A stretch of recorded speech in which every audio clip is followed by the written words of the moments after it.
ሰላም ሁሉም እንዴት ናችሁ? እጅግ ጥሩ እንደሆነ እንደምታውቁ እባኮት ጸጋና ሰላም ከጌታችንና ከመድኃኒታችን ኢየሱስ ክርስቶስ ይሁንላችሁ። ዛሬ እዚህ የተገኘሁበት ዋናው ምክንያት እግዚአብሔር አምላክ ለሕይወትህ የሚሆን በጣም አስቸኳይና እጅግ በጣም አስፈላጊ የሆነ መልእክት በእኔ በኩል ስላቀረበልኝ ነው። ይህ ፕሮግራም ለአንተ ነው። እኛ በብዙ ቤቶች ውስጥ ብለን ነገር ግን እግዚአብሔር ስላንተ አሰበ። ምክንያቱም ዛሬ ስለ ያልታየው ነገር እምነት መናገር ፈልጋለሁ። ዛሬ ስለ አንድ የመጽሐፍ ቅዱስ አካል እንደሆነ አፖስቶሉ የተናገረውን እነግራለሁ። ሳውሎስ ለወደ እግዚአብሔር ጸጋ የተመለሱ አይሁድ ጻፈ። ይህ ደብዳቤ ይህ መልእክት ወደ ዕብራውያን ተብሎ ይታወቃል። ይህ መልእክት እጅግ በጣም ባለባህሪ ነው። ዛሬ ስለዚህ መናገር ፈልጋለሁ። እኔ አፖስቶሉ ነኝ፣ ሚጌል አንጀሎ ከኢቫንጀሊካል ቤተ ክርስቲያን ክርስቶስ ቪቨር የመጽሐፍ ቅዱስ ሰው የእግዚአብሔር ትንቢት ነኝ። እባክዎት ወደ አካባቢው ነለስ ስለ ሙሴ ትንሽ መናገር ፈልጋለሁ። ተመልከቱ ቅዱስ መጽሐፍ ስለ ሙሴ ምን እንደሚለን። የክርስቶስን መከራና እፍረት ከግብፅ ታላቅ ባለጠግነት ይልቅ እንደ ትልቅ ሀብት አድርጎ ይቆጥሮ ነበር። ይህም የሆነበት ምክንያት የሚሰጠውን የዘላለም ዋጋ በትኩረት ይመለከት ስለነበረ። በእምነት ግብፅን ተወው፣ የንጉሡን ቁጣ አልፈራም። ከዚያም የማይታየውን እንደሚያይ ቆሞ ታጠቀ።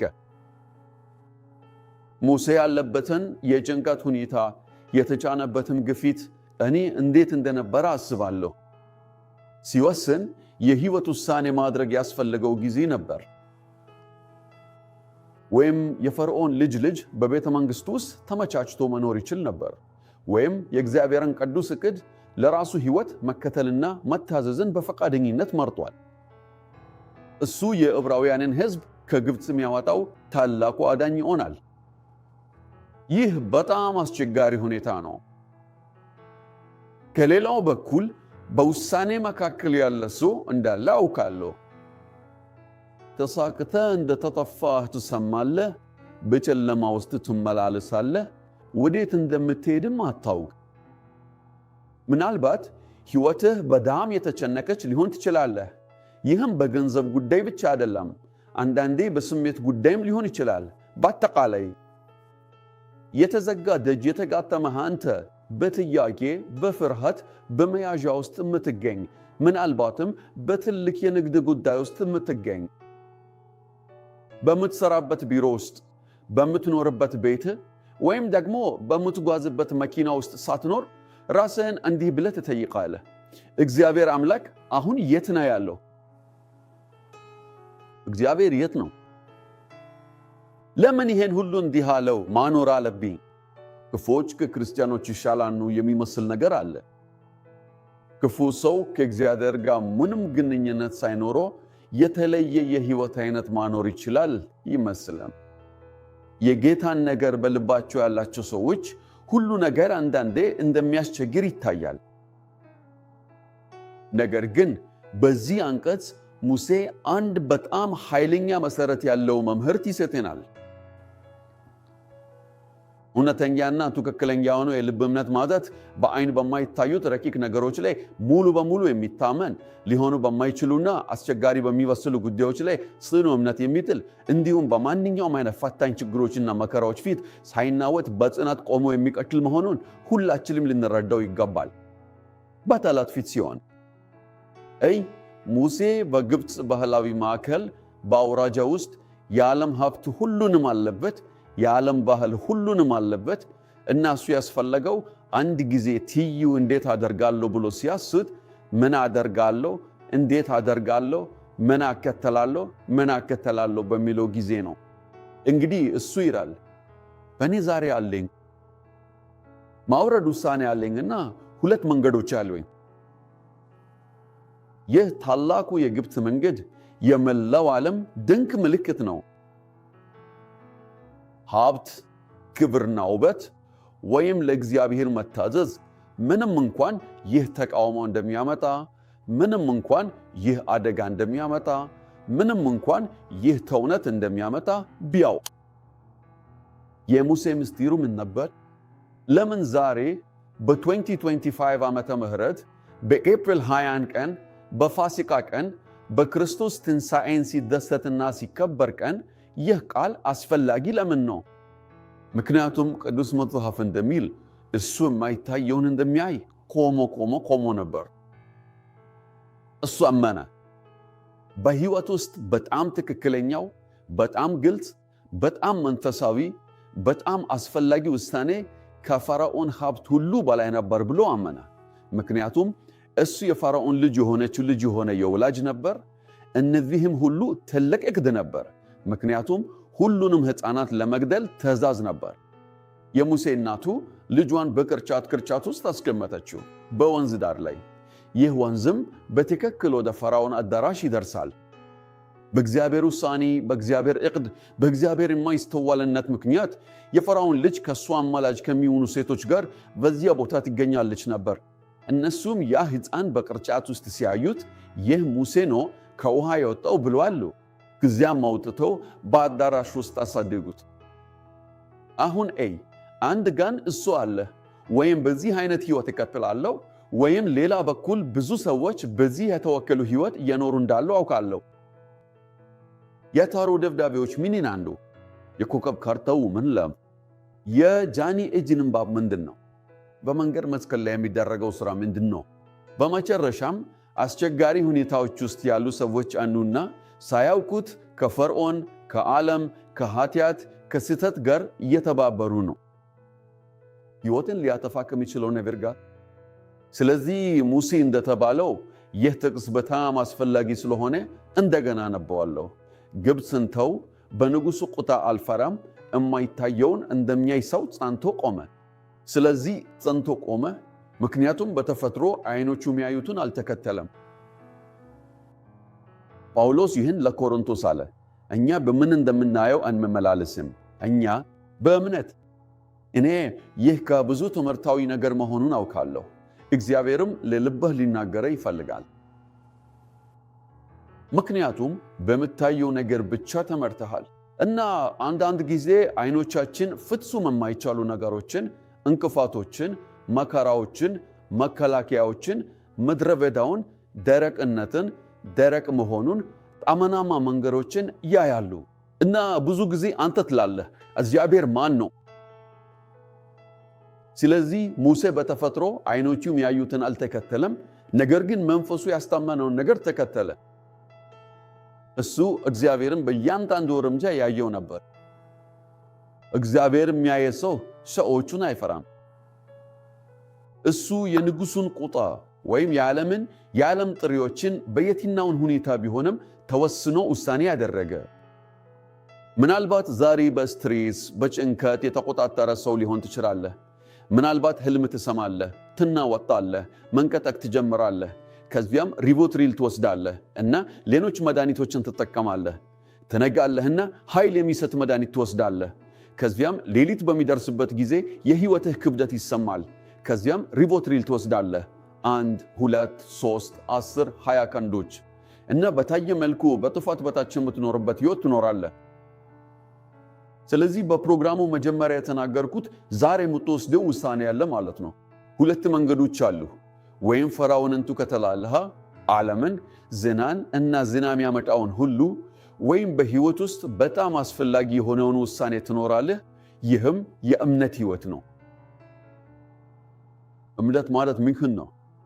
ቅዱስ መጽሐፍ እንዲህ ይላል፣ እምነት የሚጠበቁ ነገሮች ማረጋገጫ ነው፣ የነገሮች እምነት ነው።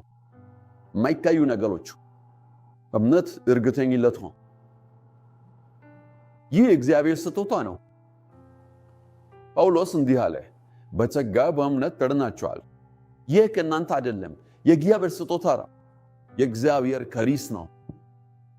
እምነት በቃሉን ማዳመጥ ይመታል። ሲሰማህ ቃሉን የክርስቶስን ቃል ሲሰማህ ታውቃለህ። ይህ ደካማ እምነት አይደለም፣ የሥጋ እምነትም አይደለም። ይህ በስሜት ላይ የተመሰረተ እምነት አይደለም። ጠንካራ እምነት ነው። እርግጠኝነት ነው። በድጋሚ በል፣ እርግጠኝነት ነው። በድጋሚ በል፣ እምነት ነው። ይህ መንፈስ ቃሉን ሲሰማ የሚያኖረው ነገር ነው። ይህም ያደርገን እንድናይ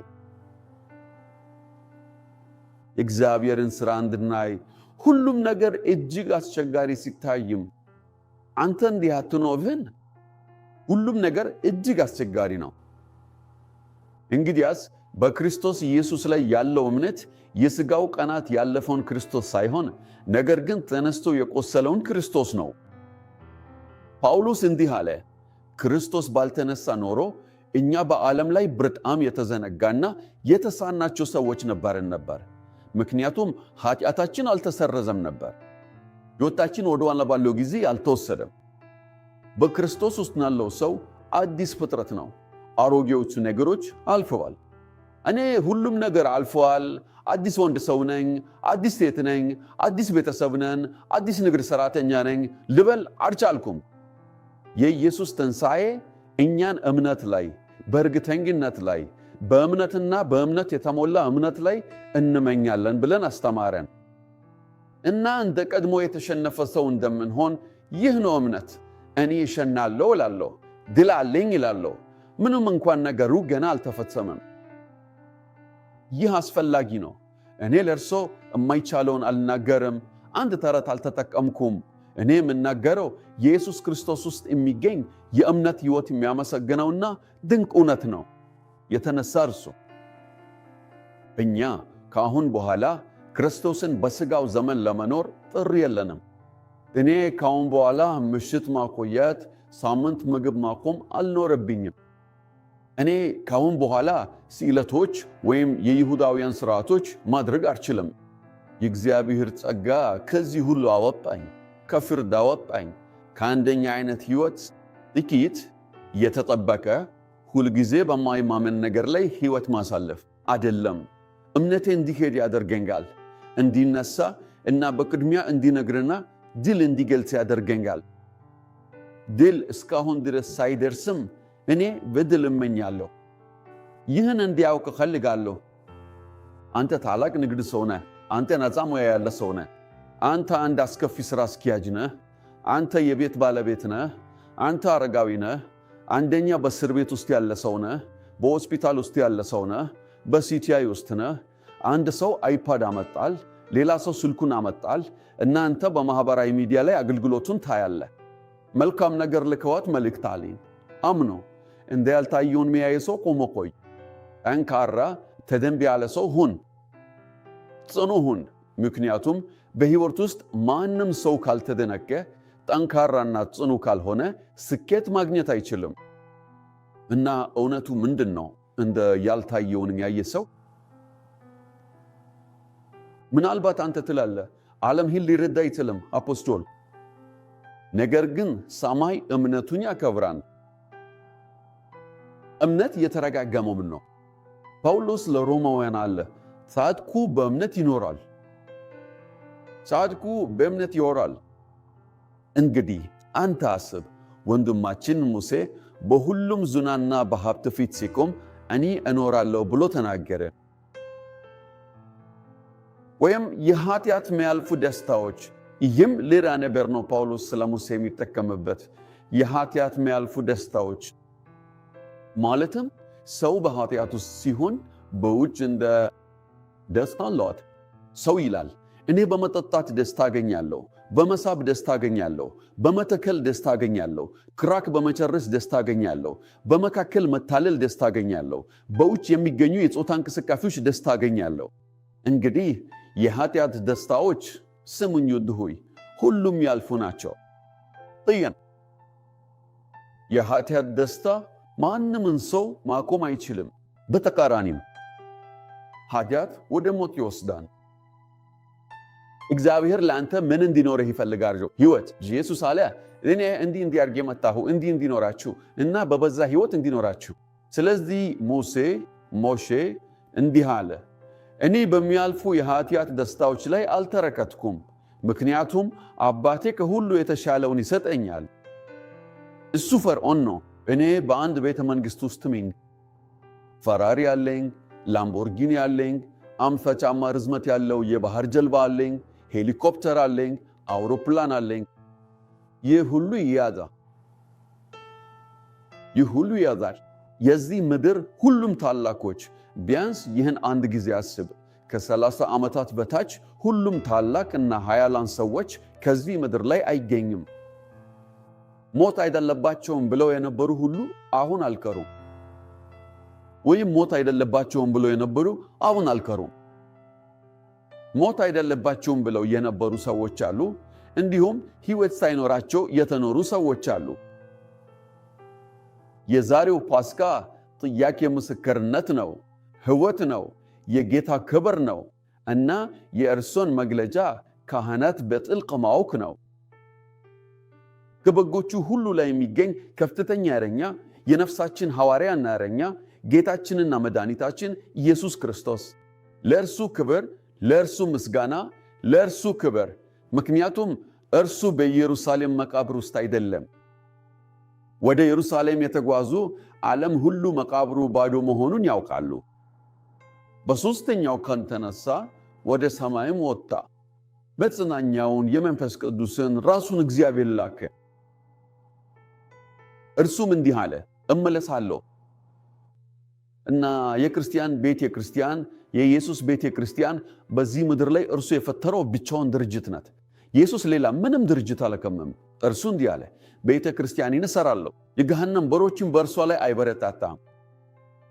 በእግዚአብሔር የተፈጠረችው ብቻዋን ድርጅት ቤተ ክርስቲያን ናት እና ቤተ ክርስቲያን በትክክል በጎቹ ሊኖሩበት የሚገባው ቦታ፣ እረኛውም ሊጠበቅባቸው የሚገባው ቦታ ነው። አይሆንም። የንግድ አእምሮ ያለው መሆን አይገባውም። የእምነትን ንግድ ማድረግ አይገባውም። እርሱ የሚመግብ፣ የሚጠብቅ፣ የሚያጽናና ሰውንም በማህበሩ ውስጥ ለማካተት የሚረዳ እረኛ መሆን አለበት። በማይናወጥ መንግስት፣ ይህም እግዚአብሔር መንግስት ነው። ዓለም ይህን አትረዳም። ተፈጥሯዊ ሰው ይህ ስንፍና ነው ይላል። ምክንያቱም መጽሐፍ ቅዱስ ለሚጠፉት ስንፍና ነው ብሎ ይላል፣ ግን ለሚድኑት ደግሞ እውነታ ነው። እኔ ዛሬ ልንገርህ የፈለግኩት ይህን ውሳኔ ውሰድ። ከዚህ በኋላ ዓለምን አትከተል፣ ፈርዖንንም አትከተል። ኢየሱስን ተከተል። ሕይወቴን ለኢየሱስ አሳልፍ። በፊቱ ራስን ስጥ። ከዓለም ጋር ከኃጢአት የሚያልፉ ደስታዎች ጋር ያለውን የሕይወት ገመድ ቁረጥ። ካሁን በኋላ ሬቮትሪል፣ የሚያሳስቡ መድኃኒቶች አያስፈልግህም። የሰውን ስሜት በተፈጥሮ ያልሆኑ መልኩ የሚያስተላልፉ፣ ሰውን የሚያወክሉ፣ ሰውን ከሕይወት ጋር ምንም ግንኙነት የሌለው አይነት ሕይወት እንዲኖረው የሚያደርጉ መድኃኒቶች ናቸው። ኢየሱስ ነው። እርሱ አለ፣ እኔ እንዲህ አድርጌ መጣሁ ሕይወት እንዲኖራችሁ፣ በበለጸጉን ሕይወት እንዲኖራችሁ። ስለዚህ ዓለም ይህን ሊረዳ ይችላል። ነገር ግን አንተ አስቀድሞ ተረድተሃል። ወይም ፈርዖን ነው፣ ወይም የኃጢአት የሚያልፉ ደስታዎች ናቸው፣ ወይም ኢየሱስ ክርስቶስ ነው እና የዘላለም ሕይወት። አምን፣ ተቀበል። በአፌ መሰክራለሁና በልቤ ምናለው በሚል ቃል በጌታ ኢየሱስ ክርስቶስ ተናገር። አንተ ሞተህ እና ተነስተህ ብዬ መሰክራለሁ። አንተ የሕይወቴ ጌታ ነህ እና መጽሐፍ ቅዱስ ይላል ትድናለህ። ይህ አሁን ተከሰተ። የትንሣኤው ታላቅ ድንቅ የሕይወትን ሰጠን ያህል አሁን በሕይወት ተከሰተ። እግዚአብሔር ይባረክ እና ስለዚህ ይከበር። ዓለም ሊረዳው ይችል ይወራል፣ ግን በእግዚአብሔር የተከበረችው እምነት የመጽሐፍ ቅዱስ እምነት ናት። በጌታችንና በመድኃኒታችን ኢየሱስ ክርስቶስ ላይ ያለች እምነት በጣም ደስ ይላል። አሁን ጥቂት ደቂቃት አሉን። ከዚህ መልእክት በኋላ እኔ ላሳብ ነበር፣ እኛ የኢየሱስ ክርስቶስ በሕይወት የሚኖር የወንጌል ቤተ ክርስቲያን ነን። እኛ ቆንጆ ካቴድራል አለን፣ ከመኪና ማቆሚያዎች ጋር ከሕፃኑ ጀምሮ ወጣቱ፣ አረጋዊው፣ ቤተሰቡ ሁሉ የሚሰሩበት ሥራ አለን። እኛ ቤተሰቡን እንረዳለን። ቤተሰብ ማኖር የምንችለው ትልቁ ክብር ነው። ሰው ሊኖረው የሚችለው ትልቁ በረከት ቤተሰብ ነው። ለብዙ ዓመታት በቴሌቪዥን ቅርጸ ቪዲዮ ሥራ የተከተሉኝንም ቡድኔን እጅግ አመሰግናለሁ። የመወዳቸውን ሁሉንምና የክርስቶስ በሕይወት ቤተ ክርስቲያን ኦንላይን ቤተሰብ አባላት ሁሉ እናመሰግናለን። ምክንያቱም በዓለም በተለያዩ ቦታዎች ያሉ ሰዎች ወደ ቤተ ክርስቲያን፣ ወደ ቤተ መቅደስ፣ ወደ ካቴድራል፣ ወደ አባቱ ቤት ማድረስ አይችሉም። ግን እኔ እንደ እርሱ አማካሪ ልሆን እንደተፈቀደልኝ ምንም ርቀት ቢኖረውም አገልግሎታችንን እንደ ሕይወታቸው እንደ መንፈሳዊ ቤታቸው መምረጥ ወሳኝ ነው። ኦንላይን አባላት ናቸው። ለመንግስቱ የበለጠና የተሻለ ነገር እንድሰራ ይነቃኑኝ ሁሉን በጣም አመሰግናለሁ። ጸጋና ሰላም ፍቅሬ ስንክቴ በኢየሱስ ስም ጸጋና ሰላም